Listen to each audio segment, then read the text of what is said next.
Others آپ نے کبھی ایسا شخص دیکھا ہے، کوئی ایسا انسان دیکھا ہے کہ جو قرآن بھی بہت زیادہ سن رہا ہے اور میوزک بھی بہت زیادہ سن رہا ہے؟ The reason I am asking you this question to begin with is کہ اگر میں اپنی لائف کو دیکھوں، یعنی آئی کیم ٹو ریلیجن جب میں تقریباً 21-22 سال کا تھا، اور before that I was a crazy fan of music of all جانراز، almost metal rock زیادہ سنا، لیکن یہ کہ آل جانراز آلموسٹ. تو میں پوری ذمہ داری کے ساتھ آپ کو یہ بات کر رہا ہوں کہ the biggest thing that kept me away from the love of Quran اور zikr of Allah was definitely the love of music in my heart. تو میں تو بہت کنفیوز ہوتا ہوں جب میں ایسی کوئی بات سنتا ہوں کہ ہم میوزک بھی سنتے ہیں، ہم قرآن بھی سنتے ہیں اور ہمیں کوئی مطلب افیکٹ نہیں ہوتا. But is it true? کیا آپ نے کوئی ایسا دیکھا ہے کبھی، ایسا انسان؟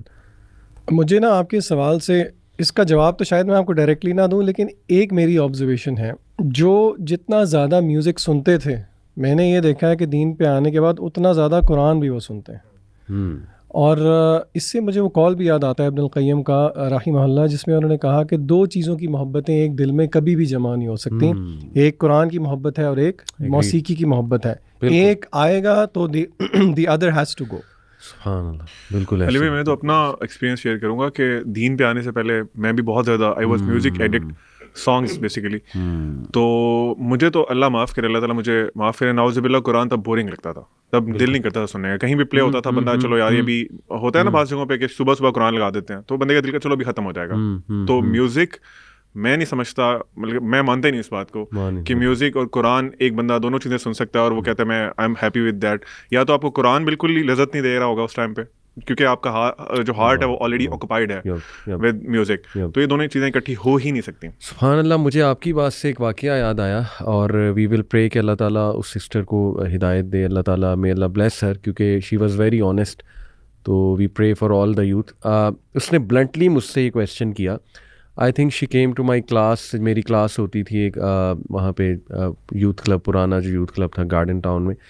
تو اس نے بلنٹلی مجھ سے کویشچن کیا کہ سر میں میوزک لرن کر رہی ہوں، کوئی آئی تھنک کسی اس نے ڈگری کا نام لیا تھا، اس میں میوزک بھی وہ لرن کر رہی تھی. تو شی سیڈ کہ سر آنیسٹلی قرآن ڈزنٹ اٹریکٹ می. آپ نے لیکچر میں بار بار بات کی قرآن کی ریسیٹیشن سے کنیکٹ کرو، میرا لیکچر شاید اس موضوع پہ تھا. شی سیڈ کہ آئی کانٹ کنیکٹ، مجھے نہیں میوزک جو ہے نا، ٹو بی آنیسٹ قرآن مجھے اٹریکٹ نہیں کرتا، but music is my life, music is my soul. It gives me energy, it gives me the drive to move on, it gives me hope and so many things. تو بس اللہ کی طرف سے نا میرے ذہن میں اس وقت ایک جواب آ گیا. میں نے کہا کہ دیکھیں سسٹر، جب ٹائیفائڈ ہو نا یا بخار ہو تو زبان کڑوی ہو جاتی ہے، اور اچھا کھانا بھی انسان کو مزہ نہیں دیتا. تو you should work on your heart.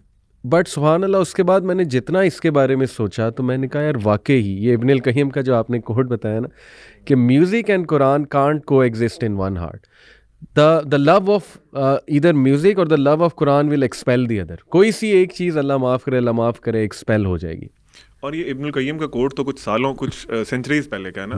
اگر وہ آج کا میوزک سن لیتے تو اس کے بارے میں کیا کہتے ہیں؟ سبحان اللہ. یس، اتنا لیتھل میوزک ہے آج کل، اللہ معاف کرے. ہمیں نا اس کو تھوڑا لوگوں کو بینیفٹ آف ڈاؤٹ دینا چاہیے. جس طرح لوگ مثلاً فار ایگزامپل اگر ہم اس طریقے سے دیکھیں، لوگ کہتے ہیں جی کسی کا کیا ہی نقصان کر رہے ہیں ہم میوزک سن کے. اس میں بھی بائی دا وے اس کو بھی ہم ڈی بنک کر سکتے ہیں کہ میوزک سننے کا سوسائٹی پہ، یعنی کہ آپ اگر میوزک کوئی سن رہا ہے تو وہ سبجیکٹیو نہیں ہے اس کی ذات تک، اس کا میوزک سننا اس کا ایک ایفیکٹ ہے سوسائٹی پہ.